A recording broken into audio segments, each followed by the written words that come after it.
The Saints are moving Sunday's practice to Tulane's Yeoman Stadium. If you haven't been there, it's a beautiful facility. Sean Payton said it'll be a lot more fan-friendly. The capacity for practice, Tulane says, is about 7,000 in the practice configuration. The Saints held their final training camp practice of 2015 at Yeoman Stadium. It was a huge success, so they'll do it again. That practice will run from 7 to 9 at night. The practice and the on-campus parking are both free.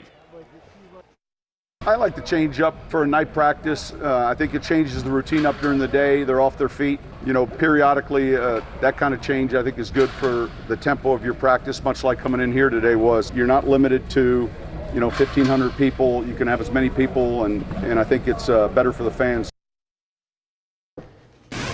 At today's practice, Sean Payton praised his current starting center, Josh Laribas, but he criticized his shotgun snaps. Multiple centers have had trouble delivering good snaps. Remember, Max Unger is out. The Saints hope to have him back by the third preseason game, but there's no guarantee. And despite the shotgun issues, Payton says Laribas has been a pleasant surprise. He's doing well. He's smart. He's sharp. I think the one thing he's got to continue to work on, though, is the consistency of the shotgun snaps. They're still coming out high. We've got to get it corrected. There's a certain amount of time where it's 3 days, 4 days, and I told him today's the day where it's an epidemic. In general, that's been an area that we've got to improve on. But he can come in quickly, though, and be on the same page with our protections. He's been a good addition. Now, coming up at 6, Leslie Spoon profiles a pair of rookies who their coach has praised so far in camp. Both have a chance to play big roles on the Saints' rebuilt defense this season. Second-rounder Marcus Williams and third-rounder Alex Anzalone. That's coming up at 6. This year's Saints rookie class has a chance to be a really good one. It includes 2 defenders who have a chance to play now, as Leslie Spoon reports.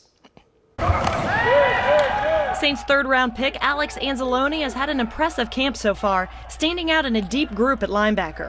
It's going well, and I take pride in that, and I think that you have to be accountable to your teammates and to the organization that you can't make stupid mistakes. Anzalone says the biggest adjustment to the NFL is the quarterback play.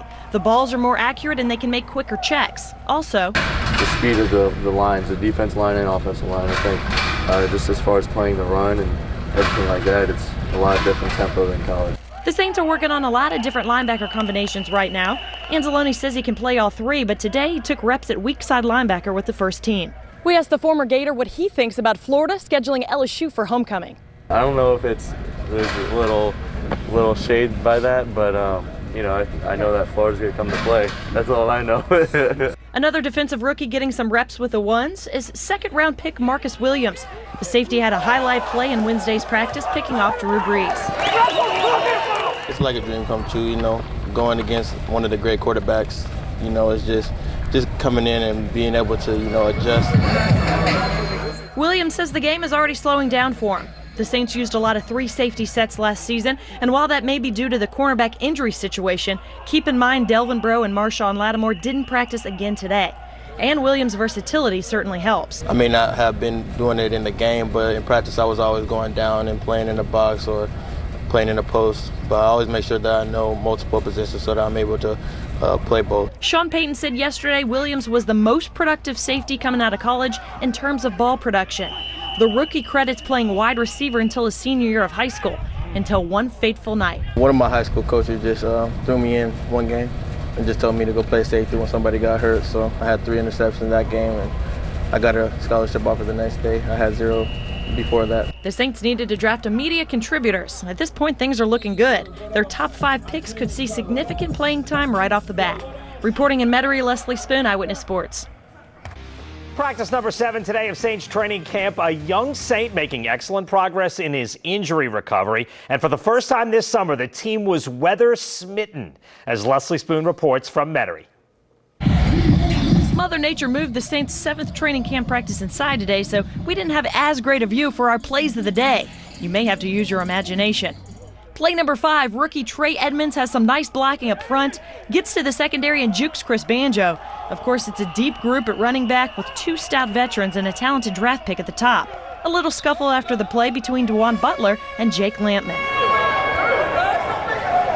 Play number 4, Mark Ingram toting the load. Andrus Peat with the heat, getting a nice block on Raphael Bush. I like getting out there, kind of showing my athleticism a little bit and getting on smaller guys. Play number 3, Adrian Peterson wants to prove he can catch the ball. Drew Brees checked down to AP, flies by rookie Alex Anzalone and runs over everyone, including John Kuhn. Von Bell wraps him up at the 5, but AP playfully keeps fighting for the end zone. There certainly is a temperament to his style, and you feel it. Play number 2, Ryan Nassib hits Michael Thomas on the slant. Thomas finds the end zone and celebrates. And play number 1, good coverage, but Brees puts it right on the money, hitting Ted Ginn Jr. for the touchdown. It's nice to see Ha'oli Kakaha back on the field after missing the entire 2016 season after he tore his ACL for the 3rd time. Now, initially, he wasn't going to wear a brace, but he's been wearing one in practice. Just taking extra precautions, and being smart. You never know. People could fly in and crazy stuff can happen, so we're just being safe. Kakaha says he doesn't feel any different when he has it on and says he's feeling good. You're seeing him now obviously knock off a little bit of the rust, but he's feeling healthy. He's getting the treatment, and you're starting to see some of his edge speed. Kakaha was playing more of a hybrid role his rookie year, but has transitioned to a true defensive end. It's really whatever the team needs at this point, and as long as I'm doing a good enough job to stay on the field or get on the field, that's where I'm going to be. The Saints used free agency and draft picks to address the need opposite Cam Jordan, but if Kakaha can stay healthy, they may have already had the answer in-house. Reporting in Metairie, Leslie Spoon, Eyewitness Sports. All right, thanks, Leslie. The Saints will move Sunday's practice from the morning to 7 p.m., and they'll move it from Metairie to Tulane's Yulman Stadium. It is still free and open to the public. Saturday evening, the Great Dane enters the Pro Football Hall of Fame. Morten Andersen will go in as a Saint. One of America's most renowned sculptors, Ben Hammond, created the bust of Morten Andersen.